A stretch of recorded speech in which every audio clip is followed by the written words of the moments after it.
Hello, Bashar. And to you, good day. Good day. I realize after listening to that last question, I probably just need to have a conversation with myself, but I'm glad you're here. I can ask right. you. It is all about all of you learning, of course, to have all these conversations with yourself. Yes. Thank you. And that, of course, having a conversation with us means that you are having a conversation with yourself anyway. Thank you. My question goes to not when I'm feeling anxiety, but when I'm vaguing out and I want to... When you are what? Becoming more vague. Vague. Losing consciousness. When I want to have more presence of mind and more focus of mind. Yes. And in what circumstance and situations do you feel you need more presence of mind? When I have work to do. Is it work that you enjoy doing? It's work that I haven't gotten to yet, but I tell myself I do want to do it. Well, that was an interesting response. You tell yourself you do want to do it. But Not exactly, yes, that excites me. But, well, maybe I'll take it. Maybe I won't. What is or are some of the things that you say you find exciting? What kind of work are you talking about? Writing, developing creative projects. All right. Now, what kind of focus do you believe you need in order to accomplish that? Greater clarity than I've known. Clarity about what? I think it is more a clear communication with myself. About? What I want to create. Such as, for example, for instance, i.e., e.g. Give me a specific. A screenplay, storyline, characters. Yes. And what do you imagination, believe? I haven't had faith in my own ability, in my imagination. You don't have faith in your own ability to accomplish this? Yes, I think that's probably the bottom line.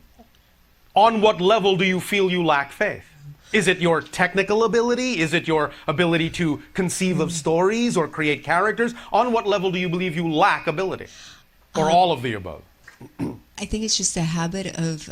it's a what? Habit of... A habit? You remember our definition of a habit? Something you're not aware that you're doing. And when you're aware you're doing it? It's no longer a habit, it's a choice. Thank you. So you choose what? To be sleepy. I choose to be sleepy so I don't have to face the fact that I believe I may be a no-talent hack. Yes. Did I hit the nail on the head? Yes. All right. Who cares? So what? How many movies are created on your planet by no-talent hacks? Most. I know you don't want to be one, and I'm not being judgmental, I'm just pointing something out. All things serve a purpose. If you have an urge to tell a story, then whatever it is you believe you need to do to give yourself the talent, skills, abilities to do so, and you believe in that sense that the story must be told, will find an audience. For everyone who believes that they have a story to tell, there must by definition be an audience who needs to hear it. Otherwise, you wouldn't be inspired to tell that story. As we have said again by analogy, there are no one-sided coins. If you have the head, the tail has to be there, or there's no coin. So if you exist in your reality and you feel an urge to tell stories, there must by definition be people who want to hear the stories you have to tell, or you would be inspired to do something else. Do you understand that logic? Yes. So, don't hold back. Tell your stories the way you want to. If you feel you need training, then of course there are many classes you can take in screenwriting to improve your skill level. But tell your story. Don't hold back. You're depriving the world of your gift, the gift of you.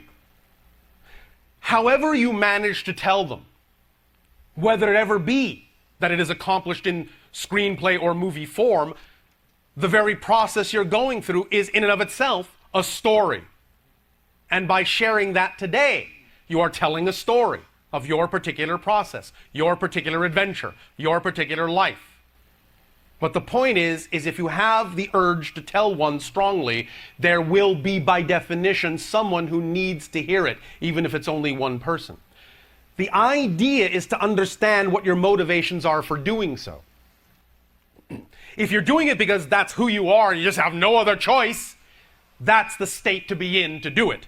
If you're doing it because, well, if I make movies, I'm going to have fame and glory and cars and houses, then you may not really be focused on the idea of the real reason to tell the story.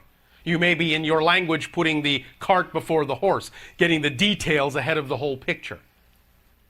When we talk about doing what excites you, we guarantee, not because it's from us, but because it's from creation, we guarantee you will be supported in whatever way you really need to be supported in the doing of that thing, even though it may not always immediately be the way your mind thinks you should be supported.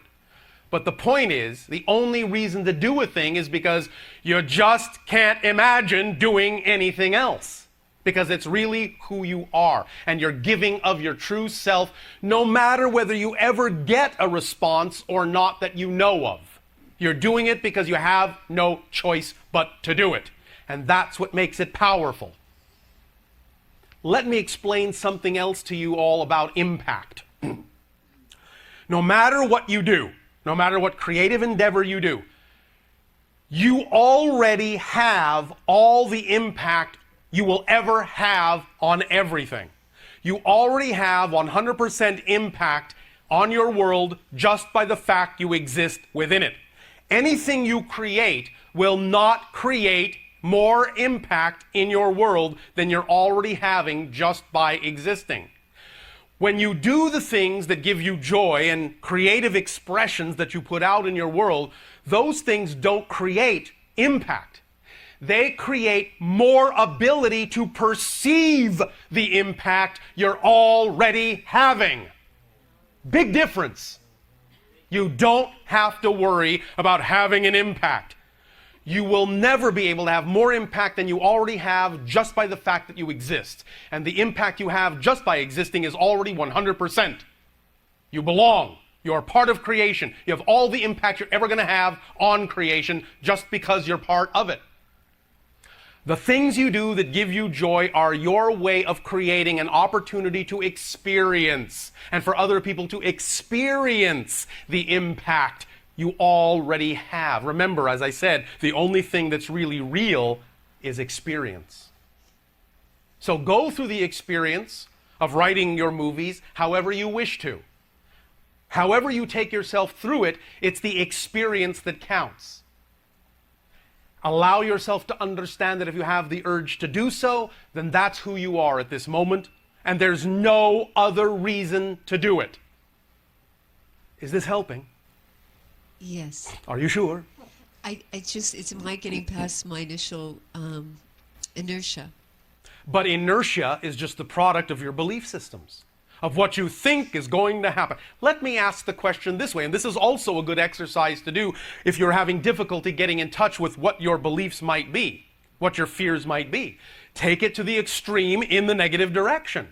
And ask yourself, well, if I did follow my joy to the fullest, if I did put my passion out there, if I did take action on all the things that give me joy, what am I afraid would be the worst possible thing that might happen? Actually go in the negative direction and ask yourself, am I afraid there might be a worst possible scenario?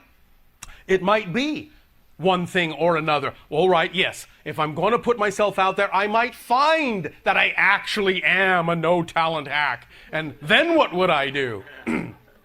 But you see, that's just a belief. It's just a belief. It's not empirically true. It's just a belief. And the idea is to understand that if you have the urge, you have the urge for a reason. Now, the reason may simply be that you need to go through a process that will turn you into the person you really want to become. But that's reason enough.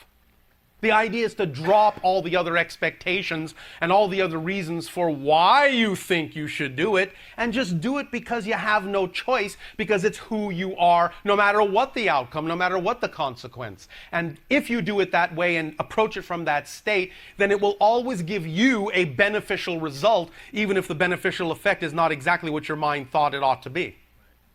Make sense? Yes. And that's the only reason to do anything in your life. You all have exactly the same mission, the same purpose in life. to be yourself as fully as you can, the best way you know how. That's it. That's it. That's all you have to do.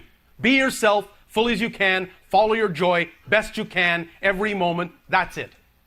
How you do that is up to you. The expressions through which you do that are not your mission in life. They're the expression of your mission to be yourself as fully as you can. That's all you have to do. Do your best. That's it. That's all you have to do.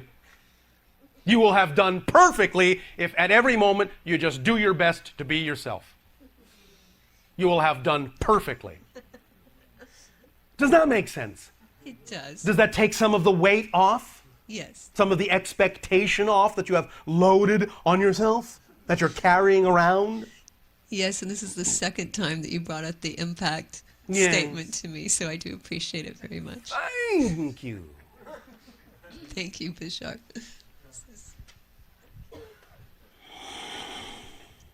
I have 2 or 3 questions, if I may. Please. We will see. But first of all, what happened to hello, good day? Greetings. I'm so pleased to be Thank here. you. Good day. Keep Very- it light. Keep it light. Remember, if you want enlightenment, just lighten up. Well, that's actually my question. Thank you. What's the next one then?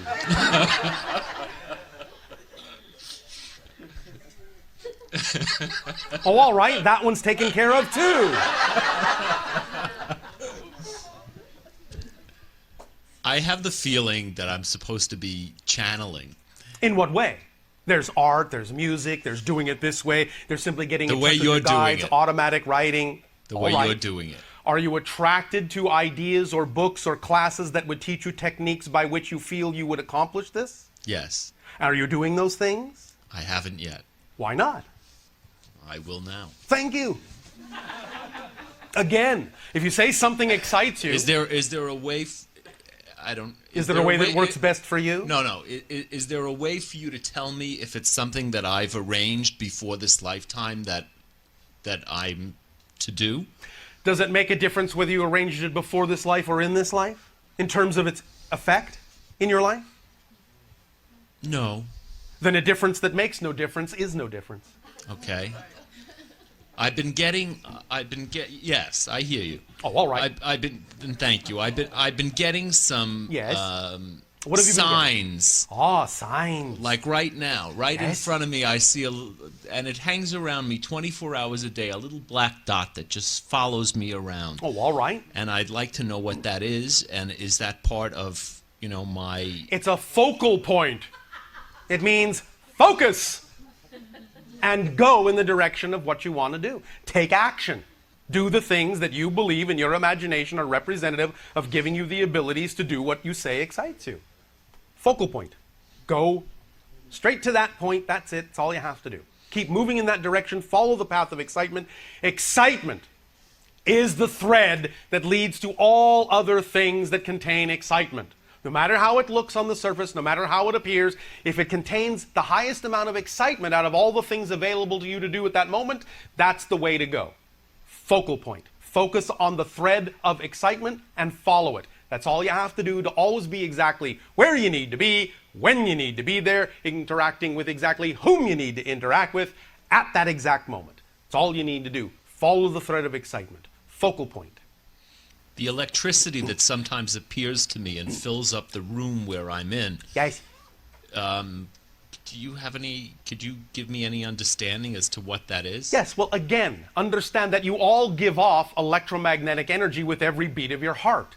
You are all electromagnetheric beings in that sense. You're seeing more expansive spirit. You're understanding that the electromagnetic field encompasses, in that sense, all ideas that you contain and touches into all other ideas and connects into all other avenues in your reality. It will bring you the information you need synchronistically when you need it, and you can impart information along those lines when you need it to others. Now, I will also give you a little bit of what might be called a trade secret with regard to the idea of channeling in this fashion. Many people, when they begin to learn to channel in this fashion, be it that they're again bringing through their own higher selves or connecting to another entity, doesn't matter. The idea is that it's still the idea of, and here we go back to the electricity, it's still representative of the completion of a circuit. And when you are, let's say, in a room by yourself learning to channel, it doesn't really complete the circuit in exactly the same way as when you actually allow someone to ask a question through you. And that question opens a gate that then allows you to connect and bring the information down and out that you need to. So if you're going to practice channeling, practice it by actually doing it with people asking questions to give you the practice to open that circuit and allow the informational connection to be made through you. Yes. Does that make sense? Yes, very, very much so. Does that help? Yes, a lot. Well, thank you. Thank you so much. You are so welcome. The other thing that if I may ask you is... Oh, wait a minute. May I ask you? All right, you may. Since you asked so politely. I've been noticing a pattern in my life, and it's been going on for more than 25 years, and it has to do with suffering. Suffering. And I've done a lot of spiritual work, In what specific way are you noticing a pattern of suffering? How does it represent itself? From the moment I wake up in the morning, and Yes. I just, as soon as I become conscious, Yes. I feel an internal pain, a suffering in my moment-to-moment experience. All It's right, an all ill right. at Stop, ease. Stop. What you need to understand, as we said, is that you have chosen a certain kind of experiential path that allows you to expand and connect to the world in a way so you can be of assistance in helping the transformation. What you are experiencing is an empathic connection to the suffering in your world. You can allow yourself to have objective compassion without taking it on yourself. Correct. You understand? Yes. So, in the morning, when you go to sleep, when you wake up, when you go to sleep, allow yourself to get in touch with simply the idea of unconditional loving compassion for all the things that all the people in your world have chosen as their path, their experience, their process, including yourself, and wrap that all up in that loving compassion like a blanket, like a pair of loving arms. Wrap it all up. Take it to sleep with you, and when you wake up, allow yourself to simply burst forth with the compassion for all the things the people on your world have chosen to do as spirits in physical reality. Allow the empathy to remain, but allow it to remain in you as compassion and wonderment for the beautiful choices that everyone has made that come together to form this incredible world you have co-created together. Feel it as compassion, wonderment, awe, gratitude, and appreciation, and allow it to change the nature of exactly how you are taking it on. All right? I'm not. I hear what you're saying to me, and I'm still. I understand as far as other people are concerned, but Yes. But for myself, when I notice that I'm in this mind. It's not even a mindset. It's like the same as my heart beating. I just Yes. feel this incredible pain, and Yes. it's within myself. And when I've asked myself why, Yes. what's the learning? I allow myself to feel the pain. I Yes. don't resist it. I go into it. Yes. I experience it. Yes. But I mean, it gets to a point where it's like enough already. But is it enough? Yes. Are you Yes. sure? Well, yes, absolutely. Let me ask you this penetrating question. Anything. How do you believe it might serve you to allow it to remain in that way? I'll rephrase it. How do you believe it might serve at all for it to remain in that way? At this point, Use your imagination. I feel I've gained all the wisdom there is to gain from it. Then it would stop. If that were true in your belief system, it would stop.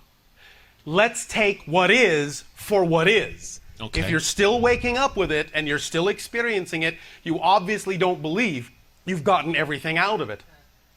So how, that's what- using your imagination, do you believe it still serves you to maintain that experience? Use your imagination.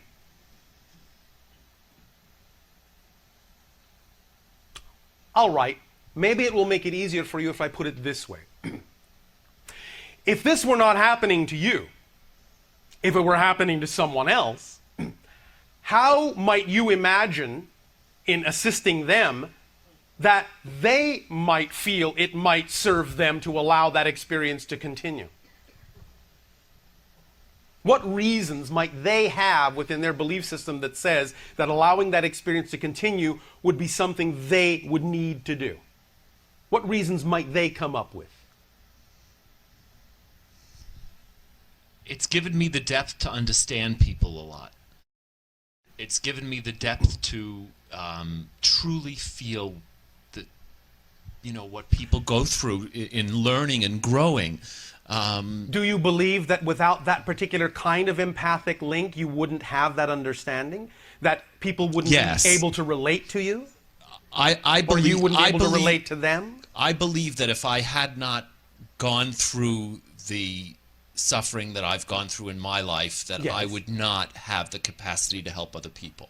Then do you believe that there is still something else to learn in order to expand that capacity? That requires that you continue to feel the suffering in that way? No. Are you sure? Yes. Then stop. I know this seems to be oversimplistic. Stop. I would love to stop. Then stop. But how? It doesn't. It seems to be something that's controlling me that I'm not controlling. All right. Now again, do you understand that's not possible? No. Do you understand that when you say it seems to be something that's controlling me, that is an experiential belief based on a definition? Because nothing can really control you. Do you understand that? I understand it, but go tell that to the moment-to-moment experience of ill at ease, pain, and suffering. Go tell that. It doesn't. You go tell I that do. to that moment. I have. I do. I have. Yes. And it continues. yes. And what are you getting out of it continuing? Don't say nothing. You're getting something out of it or it wouldn't continue. This is simple physics. You're getting something out of it or it wouldn't continue. What do you imagine you might still think you're getting out of it by allowing it to continue? Sounds like you're getting some help. You say you wish to channel. I'm deeply asking myself right now. All right, one what moment. there is. One moment. You say you wish to channel, yes? Yes. Now's your Yes. opportunity. Now's your opportunity. You have given yourself a quandary, conundrum, dilemma that seems unsolvable. Why? To push yourself into a corner and to break through to another level. This is what we call the watermelon seed analogy. And to some degree, that's also what the little dot's all about. Watermelon seed analogy. What does that mean, Bashar? I'll tell you, thank you. Just as you have on your planet this idea called the little watermelon seed, if you take a seed between your thumb and forefinger, and let's say the seed wants to go up or wants to go down, but you're squeezing it from above and you're squeezing it from below, it cannot go in either of those directions. So what's it got to do? It's got to shoot out in a new direction it heretofore didn't even know existed. It's got to move in a new direction because it's forced to. By putting itself in a corner it cannot break free from, other than to go in a direction its mind heretofore couldn't conceive. And that's what you're trying to explore with regard to the idea of channeling. You're about to open up to a dimension of reality that you're uncertain of in terms of its qualities, quantities, and where it's going to take you. You're pushing yourself in your own way into a corner where you absolutely have no other choice but to go in the direction of opening up to something bigger and not being afraid of it. and really letting it come through and really letting it do its job, and you're pushing yourself so that you have no other choice because you're sick and tired of staying where you are in that space. Correct. So you're using it as a device to push yourself to a point where when you finally open to the idea of channeling, you will open much farther, faster, and wider than otherwise you would have. And what's it going to take for me to get to that point? Your willingness to actually do the channeling. I'm willing right now. When you go home, gather some friends, do it in the way you imagine you wish to do it, have them ask you the questions, and start the process going. Actually conduct a session. Yes. All right? Thank you so much. And then see what happens. Bless you, Master. Thank you. Bless you, Master. And bless you all. Please enjoy your refreshment break. We will continue and resume this communication after the period you call lunch. Good day.